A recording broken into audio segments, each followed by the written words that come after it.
What's up, everybody? Welcome to Among the Finns. My name is Aaron. Today we're checking out the new album March of the Unheard by the Swedish melodic death metal supergroup The Halo Effect. They formed in 2019 by ex-In-Flame members, and they released their debut LP in 2022 called Days of the Lost. And it was the first debut album from a metal band to reach #1 on Swedish charts. So you can say it set the bar pretty high for this upcoming album, to say the least.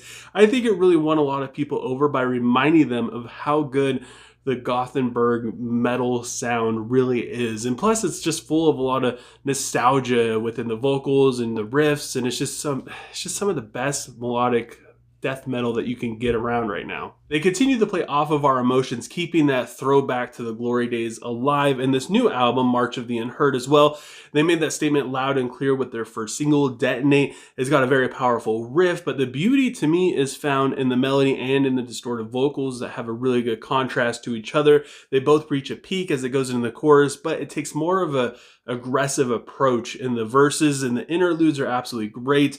They're super dynamic, and at the same time, they bring a modern touch into their traditional melodic death metal. But even starting out with the album's intro, Conspire to Deceive, we hear just how colorful this record is going to be, with the vocals and the melody matching up perfectly through the entire track. The drum work to me is what's most impressive, not just on this song, but throughout the entire album.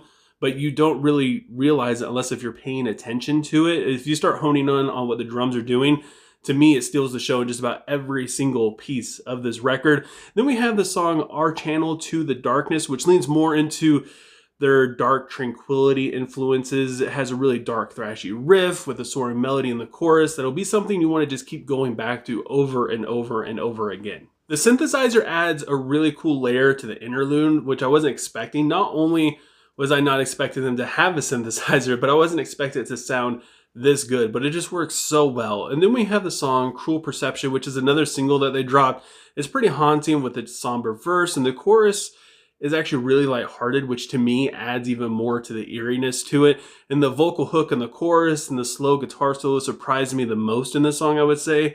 Then we have What We Become, which is one of the heavier moments on this record. Has a fat riff, and the vocals feel like they're just a little bit more pushed. And not only is he pushing his vocals a little bit more, being a little like having a little bit more projection in them, they just feel more out in front, more gritty in the mix as well. The melody is still there, but it takes more of a backseat. Even going into the chorus, lead guitar doesn't really have its moment to shine until we get to the solo. It definitely helps, at least for me, make it feel like they're not being as formulaic. It keeps the songs feeling a little bit different, especially on like the fourth song throughout this entire album so far. It just really helps break up the monotony. Then we have the song This Curse of Silence, which divides the first and the second half of this record. To me, it's pretty entertaining. It's instrumental, which I don't normally care for. I always feel like instrumentals just don't belong in albums really, because I don't know, like I don't mind them, but as far as like storytelling goes, it kind of ruins the momentum for me. But this song, they did a good job. They kept the momentum going. I guess it's more or less a lot of bands don't really know how to do instrumentals. Sometimes they just have like a backing track kind of thing going on, and it's just kind of there. But on this, they actually took their time and they did it really well, piecing it together, knowing exactly where to put it, which it comes before the title track, which to me is probably my favorite song on this album. We're close to it, and I have a feeling it's going to be a fan favorite as well. The vocal growls and the very aggressive drums make for a good contrast yet again to the laser sounding guitar melodies. The bridge is phenomenal thanks to the syncopation, and the guitar solo reminds me of something that like John Petrucci would write in the early days of Dream Theater, like back in the 1990s. To me, this is one of the best songs the band has ever written in terms of each section being so very different from the next, but at the same time just complementing each other so well. It's almost like they wrote each section at like different times of the year even, and they just pieced it together and they found a way to make it flow so smoothly. Forever Astray introduces clean vocals into this album, which pop up in the chorus, which was a pleasant surprise. The riff in the verse has a really good old school death metal vibe to it. Overall, this song feels a little bit more theatrical in its performances. I didn't like it, but I didn't absolutely love it. The back half of this album feels like it's starting to lose a little bit of steam. We have the song Between Directions, which wins me over with its very brilliant intro, but it dies out in favor for just drums and vocal growls in the verse. It feels very typical at this point, but it comes back in the pre-chorus, followed by another clean vocal driven chorus that, again, it wasn't great. I didn't like it a little bit more than Forever Astray. The clean vocals sound good. It's just the whole attitude of this, the back half of it just feels a little tired at this point. However, the end of Between Directions just keeps going. The outro is 2 minutes long, and I would normally complain about this, but it's so freaking good. It's one of the best moments on this record. For anything, just the music alone, it is so enjoyable. And then we have the song A Death That Becomes Us, which is very aggressive in the verse. It has more of a straightforward melodic death metal sound overall. I enjoyed it, but honestly, nothing really stood out to me all that much outside of just the instrumentations in the outro and the intro, which they do sound pretty good, but otherwise the song just kind of felt like it was there.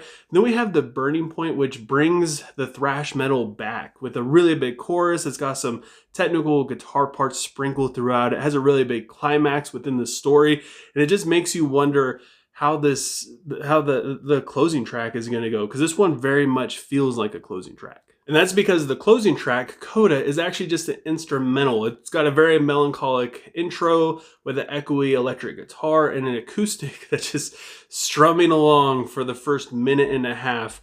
Normally, I wouldn't really care that much for a closing track like this, but it fits the atmosphere and explains why the Burning Point felt so epic and that felt more like a conclusion. And it seems like they didn't really know how to end this album, so they kind of threw this at the end, but still it works really well. You get a lot of closure from it.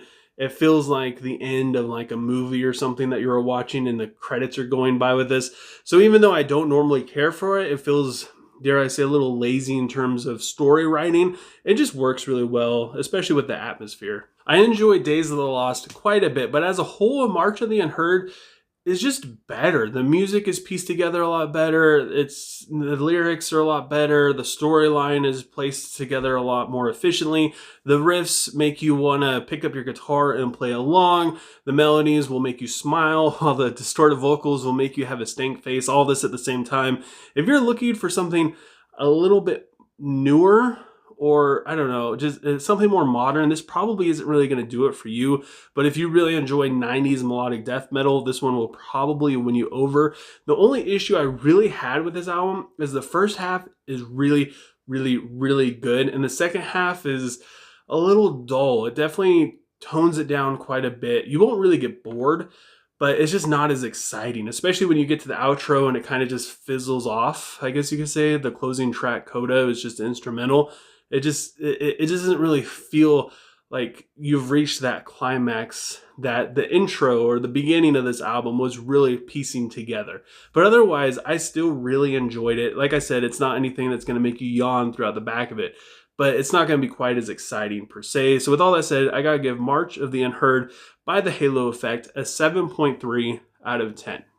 But I want to know what you guys think. Leave a comment below letting me know what you thought of the March of the Unheard. Let me know what you would rate it, what your favorite song is. Also, if you enjoy this video, don't forget to give it a like. It helps us so much with YouTube's algorithm. And also, if you don't want to miss out on any of my future reviews or even New Music Fridays, please don't forget to subscribe and ring the bell icon. Doing any of those things helps me out tremendously. And I just thank you guys so much for taking time out of your day to listen to me sit here and talk about music. And I hope you have a good rest of your day or night whenever you happen to be watching this. And I'll talk to you guys next time.